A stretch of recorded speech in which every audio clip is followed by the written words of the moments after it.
सभी भाइयों को राम राम। ये 17 नंबर 5 सूत का पिन वाला बोबिन है, जिसमें हम 0-15 वोल्ट 200 मिली एम्पेयर का ट्रांसफार्मर बना रहे हैं। ये प्राइमरी वाइंडिंग हमने शुरू कर दी है। इसे आप देखते हैं, हम ये अड्डे पर ही बना रहे हैं ताकि आपको इजीली समझ में आ सके। और अगर कोई लोग बनाना चाहे तो ये अड्डे ख़रीद के उससे अपने यहाँ बना भी सकता है, क्योंकि CNC मशीन काफ़ी कॉस्टली आती है तो कई लोग उसे मैनेज नहीं कर पाते हैं। किसी को अपने रिपेयरिंग वगैरह के एंगल से काम करना हो तो वो इस तरह का अड्डा ख़रीद करके बना सकता है। इसमें हमने 45 नंबर तार लगा रहे हैं, SS की तार है ये, और इसमें हम 4800 टर्ने डालेंगे।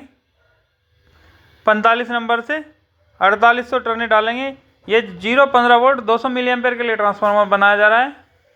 पिन वाला ट्रांसफार्मर है ये, जो डायरेक्ट PCB में बोर्ड में लग जाता है। ये उस तरह का ट्रांसफार्मर है। इसमें क्लैंप लगाने की ज़रूरत नहीं पड़ती है।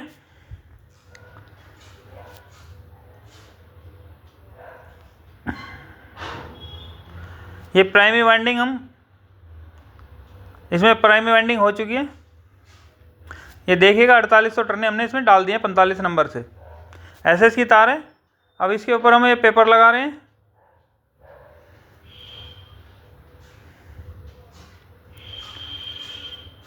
इसे केमिकल करने की ज़रूरत नहीं है।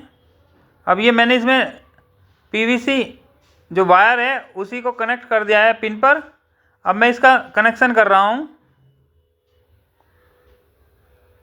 ये इस तरह से कनेक्शन होता है। इसमें एक्चुअली टिन वायर लगती है, जो हमारे पास इस समय अवेलेबल नहीं है। हमें एक ही पीस बनाना था, इसलिए हमने इसमें PVC वायर लगा दी है। जब प्रोडक्शन में चलता है तो इसमें एक टिन वायर आती है, वो लगाई जाती है, जिसमें सिंगल ही वायर होती है। ऊपर PVC कोटेड होती है वो तार, और उसमें सिंगल वायर होती है। ये हम इसकी सोल्डिंग कर रहे हैं। अब ये सोल्डिंग करने के बाद इसे नीचे बैठाएंगे और इसको देखेंगे कोई तार बाहर तो नहीं है। पिन की सहायता इसके, हाँ, इसको इस तरह से दबा करके और चिमटी की सहायता से, क्योंकि इसे छोटा पीस होता है तो चिमटी की यूज करनी पड़ती है। ये कनेक्शन हो गया है। अब हम इस पर ये पेपर लगाएंगे, और पेपर लगाने के बाद हम इसकी सेकेंडरी वाइंडिंग करेंगे। सेकेंडरी वाइंडिंग में हम 34 नंबर कॉपर यूज कर रहे हैं, और 34 नंबर से इसमें 320 टर्ने डालेंगे, क्योंकि हमें 15 वोल्ट एक्चुअल 15 वोल्ट का ट्रांसफार्मर बनाना है। हमने इसमें 320 टर्ने डाल दिए। अब इस पर वही पेपर लगाएंगे। पेपर लगाने के बाद ये पॉलिस्टर वायर यूज किया है इसमें,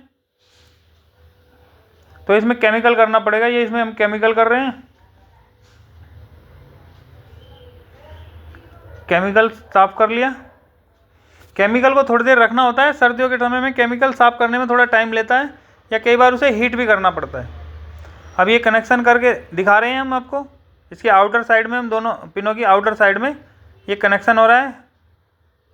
कनेक्शन करने के बाद इसे, क्योंकि 34 नंबर मोटी तार होती है तो इसे डायरेक्ट कनेक्ट कर दिया जाता है इसके साथ, और 45 नंबर तार बहुत पतली होती है, उसे टिन वायर की सहायता से प्राइमरी फिनिशिंग की जाती है। अब इसमें हमने सोल्डिंग कर दिया है। सोल्डिंग करने के बाद इस पर हम ये टेप लगा रहे हैं।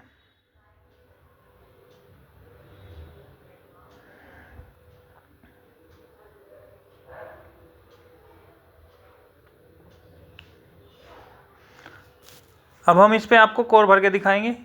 कोर का प्रोसेस मैंने आपको कई बार बताया है कि एक पत्ती ऊपर से डालते हैं, एक नीचे से, और ये सभी एक ही डायरेक्शन में बावरी लगी होती है इन कोर की। ऐसा नहीं है कि इसे चेक कर करके भरना पड़ता है। एक ही डायरेक्शन में कोर की बावरी होती है इसमें। इस तरह से भरते जाते हैं। ये जापानी कोर है, जापानी मैनुअल कोर। इसमें ऑटोमेटिक भी आती है, ये मैनुअल कोर है। इसी तरह से भरते हुए जाएंगे एक एक पत्ती करके।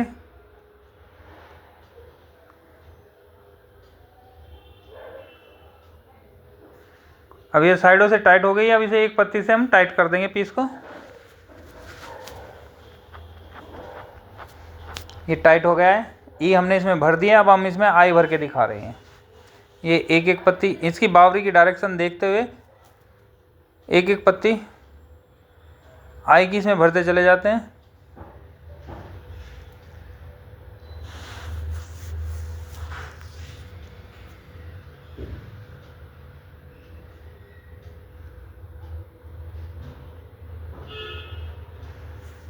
अब हम इसे प्रेस कर रहे हैं।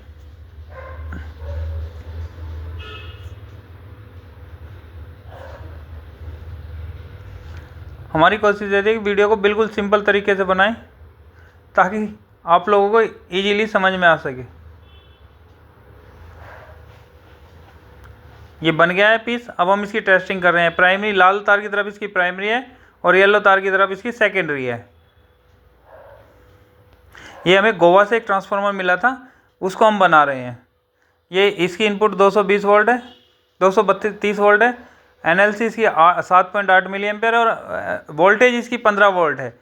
सभी भाइयों को धन्यवाद।